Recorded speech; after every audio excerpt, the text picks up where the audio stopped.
mu ntumbero yo guhimbaza umunsi mpuzamakungu wahariwe kurwanya indwara ya malaria hatunganijwe uruganda ku bamenyeshamakuru kuri uyu wa kabiri mu gisagara ca Bujumbura. Muganga Sinarinzi Petero arongoye umugambi w'igihugu ujejwe kurwanya malaria aratwiganira urugero malaria iriko mwa kino gihe mu gihugu c'u Burundi eka ndetse mbere no kw'isi yose. Indwara ya malaria iracibonekeza ku isi yose ko ifata igice cy'abantu baba ku isi.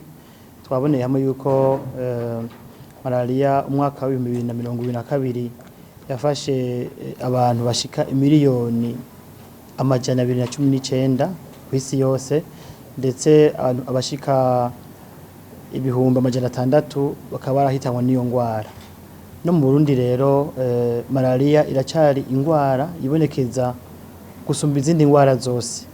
Nayo ngwara mbere ituma abantu baja kwivuza kwa muganga izo bwa mbere, ndetse ni nayo ngwara ihitana abantu batari bake mu gihugu. Iri mu ngwara za mbere zihitana abantu benshi, ndetse ikaba ari ingwara novuga ikiri mu ngone zidasanzwe.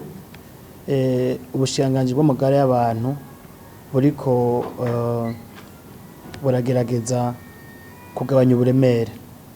Mu Burundi rero nkuko mwabibonye utwigo twashoboye gukorwa, twaboneye hamwe yuko hari ibikorwa byo kurwanya malaria, gukinga malaria ku bene igihugu tubicishije amasegeza yo gutanga imisegetera, hakaba ndetse hari n'irindi segeza turategura rizoba umwaka uza tubishije mu misegetera tuha abavyeyi bibungenze n'abana yo babazanye kubacandagisha ku rucanco rugira kabiri rw'Gasama, ndetse hakaba hari n'uturere tubiri twa Giteranye na Ngozi bari kwaronka imisegetera tubishije mu kubaremesha kiyago.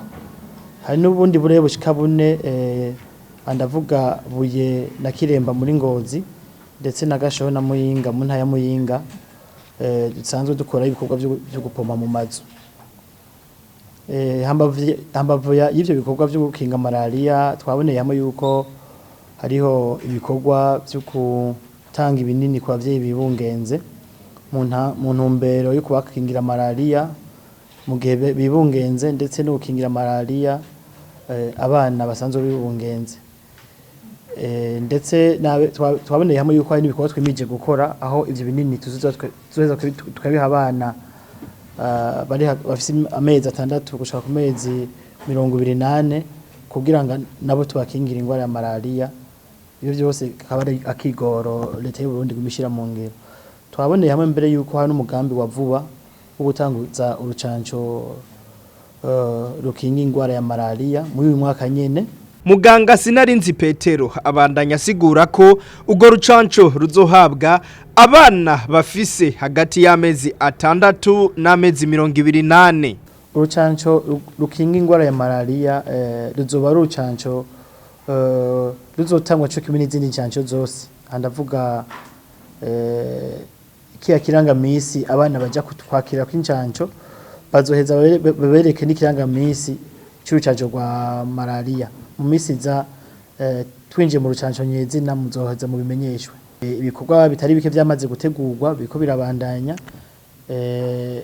Nta gisivya no mwaka tuzotangura urucanco rukinga ingwara ya malaria. Abana bazokingirwa malaria biciye ku rucanco n'abana bazoba bari hagati y'amezi 6 n'amezi 28. Utangwe kururonka rero uzobandanya uronka urucanco uko bitegekanijwe. Ugwanyuma umwana azorukwiza kwije amezi 28, ubwo nabwo uzoba rucanco rugira 4 kugira ngo byukuri abakingiwe bihagije ingwara ya malaria. Ivyo byose ni utwigoro byukuri dukorwa ntumbe yo kugabanya ibitigi vya malaria. Muganga Sinarinzi Petero aratwibutsa bimwe mu byokorwa kugira ngo umuntu ashobore kwikingira iyo ndwara.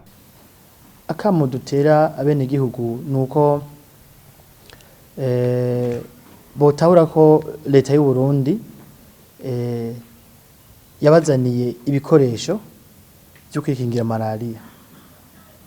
Aha ndavuga irya misegetera, abapomperwa mu mazu bakabapompera. Turasaba yuko umwene gihugu ivyo bikoresho byo kwikingira malaria abigira ivyiwe akabikoresha ico vyagenewe. hanyuma kitabira n'amasekeza ndetse y'amatunganywa kugira ngo tubashikirize ibikoresho bishasha nk'imisegetera yaheze maze ko tubazana indi misegetera. Turasaba rero ko abanyagihugu bakoresha neza uburyo bwo kwikingira malaria leta y'u Burundi iba yazanye kugira ngo by'ukuri ibafashe kwikingira malaria. Turabasaba kandi ko nabo bogira kigoro mu gutunganya neza aho baba. Ntivyari ngombwa ko n'imibu irinda kuhaba. Byashoboka ko batunganya neza aho baba mu gukura ivyo biziba mu kibano aho basanze baba kugira ngo imibu igabanuke ku rugero rushimishije ntibashe kubatera ingwara ya malaria. Ivyo navyo bica mu bikorwa rusangi andatera akamo abajeje warongoye abandi basanzwe batunganya ibikorwa rusangi by'ukuri umwe wese arabe ahatumbere ko ata mashamba hari hambavu y'umuhana ndetse atabiziba bihari bituma imibu igwirirana. Hanyuma bishitse naho umuntu akagwara malaria tubasaba kuja kwivuza hakiri kare bacumbise ibimenyetso vya malaria. Ivyo navyo si bindi musanzwe mubizi n'ubushuhe wumvise ubushuhe nta nikindi kwiye gukora ataje kuraba kutawe malaria. Ubushuhe basha kuva ku zindi ngwa zitandukanye mugabo ubwa mbere na mbere ngaha mu Burundi ugwaye ubushuhe atani kindi nze kubibaza no kuja kwa muganga bakaraba ko ngwara ya malaria usanzwe ufise bwa bacha kuvura n'ingoga ntiwanduze n'abandi.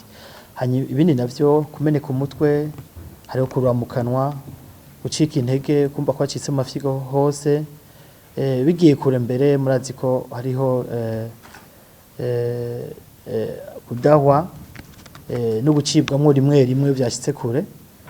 Hanyuma ntitwinze kuvuga bamwe bagira ikama ry'amaraso cyangwa bagira umwumira bavyamaze gushika kure cyane.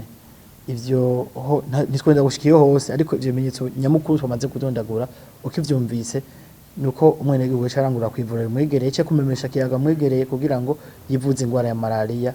Uburyo bwo kumupima n'imiti yo kumuvura bikaba bisanzwe bihari ku mavuriro yose ndetse n'ayabikorera twabo. Umusi mpuzamakungu wahariwe kugwanya malaria wamuhimbazwa kwigenekerezo rya 2025 ndamukiza umwaka utashe.